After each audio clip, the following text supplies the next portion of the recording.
जो काम 193 देश नहीं कर पाए वो भारत ने कर दिखाया है। ये खबर भारत के बच्चे बच्चे को पता होनी चाहिए। भारत के तमिलनाडु के कलपक्कम में स्वदेशी निर्मित प्रोटोटाइप फास्ट ब्रीडर रिएक्टर ने क्रिटिकलिटी हासिल कर ली है। क्रिटिकलिटी हासिल करने का मतलब है कि इस न्यूक्लियर रिएक्टर ने काम करना शुरू कर दिया है। भारत ने अपने न्यूक्लियर प्रोग्राम के सेकंड स्टेज को एक्टिवेट कर दिया है। ऐसा करने वाला भारत दुनिया का दूसरा देश बन गया है। पहले नंबर पर रूस है। ये कितनी बड़ी सफलता है उसका अंदाजा आप इसी बात से लगा सकते हैं कि अमेरिका, जापान, जर्मनी और ब्रिटेन जैसे देशों ने ये काम करने के लिए $50 बिलियन से ज्यादा पैसा खर्च कर दिया, लेकिन इसके बाद इन सभी देशों ने सरेंडर कर दिया। इन्होंने कहा कि ऐसा हो ही नहीं सकता, लेकिन भारत ने ये कर दिखाया है। भारत ने असल में क्या किया है वो अब आपको बेहद ही आसान भाषा में समझाते हैं। बोनस के तौर पर पहले ही आपको बता देते हैं कि भारत आने वाले समय में ऐसी न्यूक्लियर शक्ति हासिल करने वाला है जिससे 400 सालों तक बिजली पैदा की जा सकती है। इसके अलावा भारत हर साल 300 से ज्यादा न्यूक्लियर हथियार भी बना सकता है। अब देखिए कि भारत ने तमिलनाडु में क्या खेल किया है।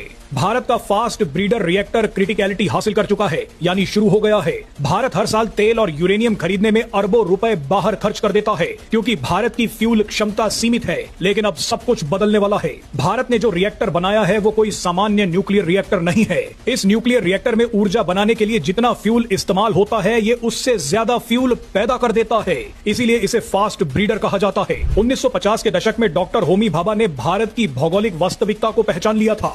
उन्होंने कहा था कि भारत के पास वैश्विक यूरेनियम का मुश्किल से सिर्फ 1 या 2% हिस्सा है, लेकिन भारत के पास दुनिया का सबसे बड़ा थोरियम भंडार है।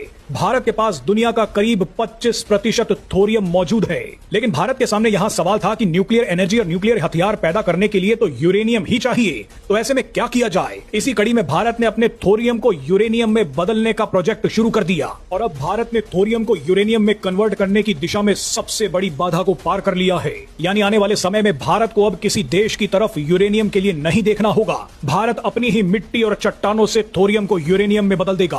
आपको बता दें कि थोरियम चांदी जैसा दिखता है और प्राकृतिक रूप से मिट्टी, चट्टानों और समुद्री रेत में मिलता है। भारत के केरल, आंध्र प्रदेश और तमिलनाडु में थोरियम के भंडार हैं। ये कितना जबरदस्त पदार्थ है उसका अंदाजा आप इसी बात से लगा सकते हैं कि भारत को एक दिन की बिजली बनाने के लिए अंदाजन 20 से 30 लाख टन कोयला लगता है, लेकिन इतनी ही बिजली भारत सिर्फ 3 से 4 टन थोरियम से बना सकता है। भारत के पास अनुमानित इतना थोरियम है जिससे 400 सालों तक ऊर्जा बनाई जा सकती है।